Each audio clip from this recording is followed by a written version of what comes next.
ओम शांति। दीपावली खुशियों का त्यौहार है। हम सब जानते हैं कि दीपावली के दिन हर व्यक्ति, चाहे वो धनवान है या गरीब है, वो प्रकाश करता है, अपने घर पर रोशनी करता है, दीपक जलाते हैं। आजकल बिजली के बल्ब जलाते हैं या मोमबत्तियां जलाते हैं, अर्थात प्रकाश करते हैं। तो वास्तव में प्रकाश का अर्थ होता है ज्ञान प्रकाश। अंधकार में जैसे व्यक्ति ठोकरें खाता है, प्रकाश में आकर के व्यक्ति हर चीज़ जैसी है जो है स्पष्ट दिखाई पड़ती है। तो भगवान कहते हैं वास्तव में दीपावली का त्यौहार, इसके साथ कई कहानियाँ बनाई गई हैं।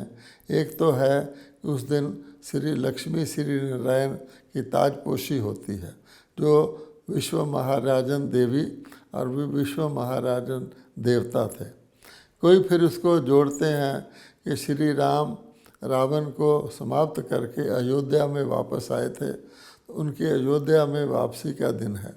तो वास्तव में आप देखेंगे दीपावली के दिन एक तो रोशनियाँ करते हैं, दूसरे एक दूसरे को मिठाई खिलाते हैं, अर्थात मुख मीठा करते हैं। तो ये त्यौहार दशहरा के बाद आता है, तो दोनों का आपस में लिंक है। दशहरा में हम बुराई का विनाश यानी विजयदशमी बनाते हैं, यानी 5 विकार नर के 5 विकार नारी के ऊपर जब आत्मा विजय पा लेती है, और उसमें हम जानते हैं क्रोध है, अभिमान है, उससे कितना कड़वापन मनुष्य के अंदर रहता है। जब आत्मा अपने कड़वेपन को छोड़ती है तभी मिठाई खाने के अधिकारी बनती है। दिवाली के दिन हम फिर मिठाइयाँ बांटते हैं, खुशियाँ मनाते हैं, अर्थात जब आत्मा अपने अंदर से बुराई को निकालती है ईश्वरीय ज्ञान और ईश्वरीय योग के बल से, उसके बाद ही आत्माएं कड़वापन दूर कर लेती हैं, उनके अंदर ज्ञान आ जाता है, स्नेह आ जाता है। तो इसीलिए आप देखेंगे दिवाली के दिन आपस में मिलते भी हैं, गले मिलते हैं, दिवाली मुबारक कहते हैं, कभी दशहरा मुबारक नहीं कहते हैं, क्योंकि दशहरा बुराई के जाने का उत्सव है और दिवाली अच्छाई के आने का उत्सव है। तो ना केवल हम अपने घरों पर दीपक जलाएं, वास्तव में असली दिवाली तब थी जब आत्मा रूपी दीपक हमारे जल गए थे।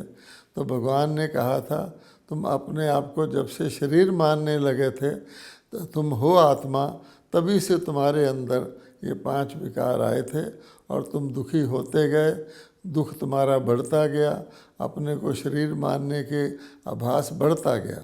मैं आकर के गीता का भगवान आकर के तुमको सत्य ज्ञान देता हूँ कि तुम शरीर नहीं आत्मा हो।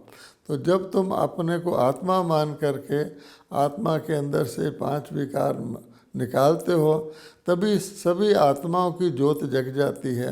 यानी आत्माएं स्वयं ही ज्योति स्वरूप हैं और परमात्मा को याद करके आत्मा पुनः अपने ज्योति स्वरूप में स्थित हो जाती हैं।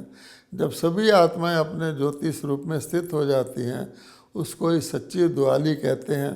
जब आत्मा प्रकाशमय हो जाती है, निर्विकारी हो जाती है, उसको कहा जाता है अपने ऊपर स्वराज्य अधिकारी हो जाती है, तो विश्व का राज्य भी उन आत्माओं को मिल जाता है सतयुग के अंदर। इसलिए वहाँ पर विश्व महाराजन विश्व महारानी कहलाते हैं। तो हम सबको सच्ची दिवाली को लाना है, अपनी आत्मा की ज्योत जगानी है, आत्मा से विकारों को निकालना है।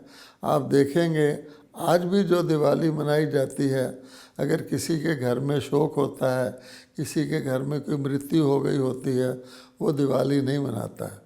लेकिन सतयुग के अंदर तो हर एक की आयु ही पूरी होती है, किसी की अकाल मृत्यु होती नहीं है। इसलिए सच्ची दिवाली मनाने के लिए हमें अपनी आत्मा को सतो प्रधान श्रेष्ठ बनाना है। और जब उतनी आत्माएं जो सतयुग जिनसे सतयुग का आरंभ होता है, उनकी ज्योति जग जाएगी तो सच्ची दिवाली आ जाएगी। खुशखबरी ये है कि अब सचमुच सच्चा दशहरा होने वाला है, जिसकी तैयारी हम सब देख रहे हैं। भगवान कहते हैं कि मैं पापियों का विनाश करवाता हूँ, खुद ही पापियों ने अपने विनाश के लिए परमाणु शस्त्र तैयार कर लिए हैं, जिनके प्रयोग का भी आज दिनों दिन बात बढ़ती जा रही है। तो पाप आत्माओं का विनाश होगा, उसके बाद जो यानी पाप आत्माओं से पापों का विनाश होगा। आत्मा तो विनष्ट नहीं होती है। फिर जो सतयुग में आने लायक आत्मा जो भगवान का ज्ञान ले रही हैं, जगी हुई आत्माएं होंगी, उनके द्वारा नए सतयुग का, नई सच्ची दिवाली का आरंभ होगा। इस बात को ध्यान में रखते हुए हम दीपावली मनाएं तो सार्थक दीपावली मनाएंगे। ओम शांति।